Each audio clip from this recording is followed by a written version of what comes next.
Nigel Farage is in Scotland this weekend holding a Reform UK rally in Falkirk as he steps up his campaign. This comes following his row with the BBC after he labelled Question Time a discredited programme. We'll bring you that live event later on. We believe Nigel's due on stage round about 1 o'clock to talk. But now we are going to talk to Head of Policy at Reform UK, Zia Yusuf. Zia, good to see you. Thank you very much for joining me. Zia, I just want to go straight in on your very, very strongly worded letter to the BBC about Question Time. Tell us more about that. Yeah, I've issued a formal complaint into the BBC. Obviously, I was a panellist on the BBC Question Time immigration special, in which, astonishingly and staggeringly, the BBC saw fit to platform men who had entered the country illegally and give them a national stage to lecture the country and policymakers on what our immigration policy should be. In fact, when it was first announced that this was happening on Twitter, there was a comedian who literally cracked the joke. He said, "I bet you the BBC bring some illegals on." And unbelievably, that is exactly what happened. To make matters worse, one of the men who originally was from Iran and had come to this country illegally by small boat, he was reading his, quote, question from his phone. And, you know, that question involved him reading a soliloquy about why Britain must not withdraw from the ECHR. By the way, people watching this programme will be smart enough to know if a man who broke into the country illegally is lecturing us on why we shouldn't leave the ECHR, it probably tells you something, doesn't it? And then he also appeared to be a constitutional expert. He started talking about the Northern Ireland settlement. It really was surreal. I felt like I was on the Truman Show. So my questions to the BBC are this: who made the editorial decision to platform these men, to invite them specifically, as I understand happened? Was licence fee money used to do that? Then also, were these men coached in any way by anyone from the BBC as to what they were going to say? That would also be deeply inappropriate. But how is it that this country is in a situation, and the national broadcaster, which is obviously funded by licence fee payers, thinks that the national debate on immigration is one between people who came to the country illegally and British citizens? And my point to the BBC was, well, what can we expect next? Will the BBC invite tax evaders to give their perspective on budget day, convicted burglars to discuss law and order policy and lecture policymakers on that? I mean, it really does defy belief. And you know, look, we've become quite used, sadly, to kind of stacked and rigged audiences at Reform when we go on Question Time. But this was a new low. And look, frankly, I think the British people and people who pay their licence fee deserve answers as to why men who broke into the country illegally were given a platform in this way. I can hear the passion in your voice here, and you still look quite shocked about what actually happened on that show. Have you had any response from the BBC yet? No, not yet. I mean, to be fair, my letter went in yesterday, but look, I've laid them out. People can go on social media and read the letter and a whole host of questions. I mean, look, again, this is a very, very serious matter. Obviously, we at Reform are deeply, deeply unhappy, to say the least, with the BBC in general. But I think this is a countrywide matter. People who pay their licence fee. I want to state this again. If we are in the situation where the national broadcaster genuinely thinks, from an editorial perspective, the debate about immigration in this country is one between people who came to the country illegally and British citizens, then I'm afraid the country is lost. We simply cannot allow it. I mean, Zia, the one thing I noticed, the BBC in their defence did say that they had a broad selection of people with different views in the audience, as they always do. But the one thing I didn't hear, Zia, I didn't hear anyone talking up for the countless young women who have been sexually abused and raped by illegal migrants in this country. I mean, the awful tragedy of Rhiannon White springs to mind. I didn't hear anyone raising those issues at all. And why do you think that is? And this is the point when we go back to bias and we talk about editorialization and only hearing one side of the story. I mean, look, in fact, so not only did we not hear from the many victims of crime by illegal migrants, including, obviously, tragically, women who have suffered. But, you know, I was put a question. I mean, one of I think the reasons, frankly, they were in the audience is Fiona Bruce put a question to me.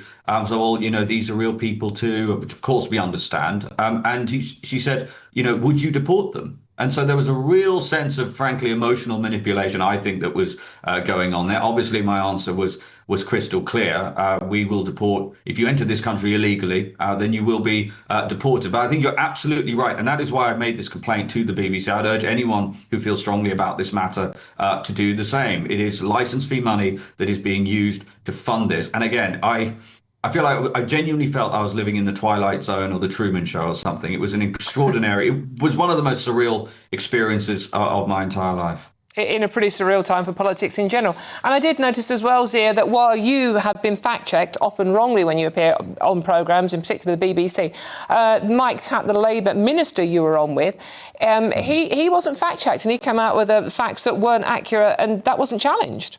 Yeah, so let me be clear. I've been fact-checked incorrectly, only ever incorrectly, to the point where Fiona Bruce interrupted me midstream, and at the end of the program had to record an apology to me because she had to fact-check her own fact-check. And when Mike Tapp, and by the way, Labour do this time and again, I don't know how, we seem to be in this post-truth world with this Labour government now. They keep talking about deporting 50,000 people. That's a lie. And then when I asked him what percentage of the 70,000 people who have come here illegally under Labour government have been deported, he was saying 50,000. The number is 2,700. It's a tiny fraction of that. 96% of them are still here. And so this is the point. Either, do your real-time fact checks consistently or don't do them at all. And again, I want to reiterate, when they did it to me, it was completely false, what they were claiming. So look, all of these, and here's the thing, the BBC will sometimes claim these are errors. Fine, everyone makes errors. Why is it that the errors only ever seem to be in one direction? And there is absolutely no way, because of Fiona Bruce was crystal clear that the BBC had explicitly decided and made the editorial decision to invite multiple men who had come to this country illegally to sit in the audience and to ask questions. And she, quote, wanted to hear from them. That was not a mistake. It was an editorial decision. I think it's a kick in the teeth for license fee payers, and it's deeply, deeply unfair to all of the hardworking people in this country who pay their taxes, pay their license fee. And by the way, the latest YouGov poll shows 70% of this country thinks immigration is too high. People voted for less immigration in election after election after an election. The debate about immigration is actually, despite the BBC's best efforts in this instance, settled. Zia, just talking of immigration, obviously, which you say many people are concerned about, can I just mention Zach Palensky's comments as well on immigration? Yeah. This stems from the very same programme. He commented about Britain needing more migrants because he doesn't want to wipe someone's bottom.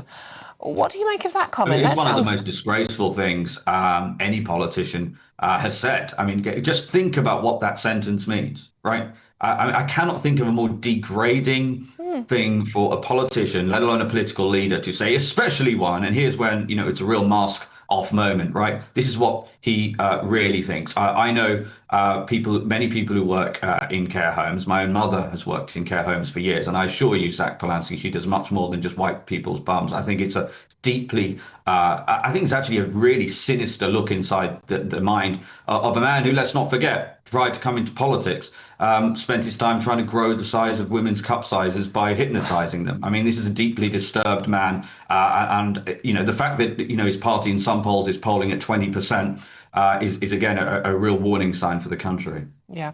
Zia, obviously, very, very quickly, and finally, thank you so much for your time this morning, but we have Nigel Farage speaking in Scotland this afternoon in about an hour's time, I understand. What are we expecting to hear this afternoon? Well, I think what you're going to hear is a very optimistic message. Reform has extraordinary momentum in Scotland, and we barely actually deployed much resource there at all. We've got an amazing team. We've got so much grassroots support, volunteers knocking on doors. I think we're set up to do really, really well there next May. And Nigel will be talking about the fact that we learned staggeringly that 1 in 3 school pupils in Glasgow do not speak English as their first language. And I don't know in what part of the world that is just sort of looked at and would be considered to be normal. No serious country would look at such a situation and consider that to be normal. These are very, very worrying times. Obviously, the S&P is insane. The reason why that is true, by the way, is because the S&P instituted insane policies, which means that they've created such a magnet for asylum seekers that they are going specifically to Glasgow because they essentially are on level pegging with everybody else, including veterans who've served this country valiantly for housing. And so they are going there at extraordinary speed. And that is one reason, if not the main reason, actually, why, again, 1 in 3 school pupils in Glasgow do not speak English as their first language. What's that going to look like in 10 years unless we get a change in government? OK, we will wait to hear that. That should be in about an hour or so's time. Thank you so much for joining us this morning. That's our Head of Policy at Reform UK, Zia Yusuf. OK, now, and as I said, Nigel Farage, we're expecting to hear him live around about 1 o'clock, so you don't want to miss that. Now, on the issue of the BBC Question Time, a spokesperson told GB News, as immigration continues to be a primary concern for people in the UK, Question Time held a special episode in Dover with panellists from across the political spectrum and a local audience with a range of views and experience. Over 20 audience members asked questions and contributed to the debate, including 2 people with direct experience of the asylum system in the UK who have been granted refugee status.